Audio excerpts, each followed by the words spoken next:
بسم اللہ الرحمن الرحیم۔ رسول اللہ صلی اللہ علیہ وآلہ وسلم نے ارشاد فرمایا، کوئی آدمی کسی غیر عورت کے ساتھ اکیلا نہ ہو اور کسی عورت کے لیے بھی محرم یا شوہر کے بغیر سفر کرنا حلال نہیں۔ رسول اللہ صلی اللہ علیہ وآلہ وسلم نے ارشاد فرمایا، میرے اہل بیت کی مثال کشتی نوح کی طرح ہے، جو اس میں سوار ہوا نجات پا گیا اور جو اس سے پیچھے رہا ہلاک ہو گیا۔ رسول اللہ صلی اللہ علیہ وآلہ وسلم نے ارشاد فرمایا، عہد توڑنے والے کے لیے قیامت میں ایک جھنڈا اٹھایا جائے گا اور پکار دیا جائے گا کہ یہ فلاں بن فلاں کی دغا بازی کا نشان ہے۔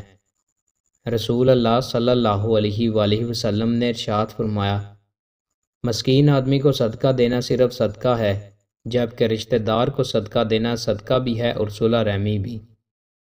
رسول اللہ صلی اللہ علیہ وآلہ وسلم نے ارشاد فرمایا، جب تم اللہ تعالیٰ سے سوال کرو تو جنت الفردوس کا سوال کیا کرو، کیونکہ وہ جنت کا اعلیٰ و افضل حصہ اور مقام ہے، اس کے اوپر رحمان کا عرش ہے اور اسی سے جنت کی نہریں پھوٹتی ہیں۔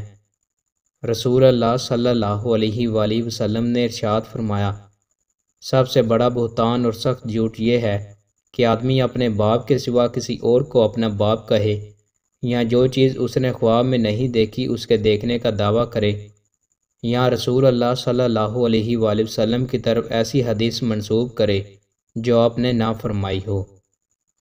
دوستوں، مزید اچھی ویڈیوز کے لیے ہمارے چینل کو سبسکرائب لازمی کریں۔ بہت شکریہ۔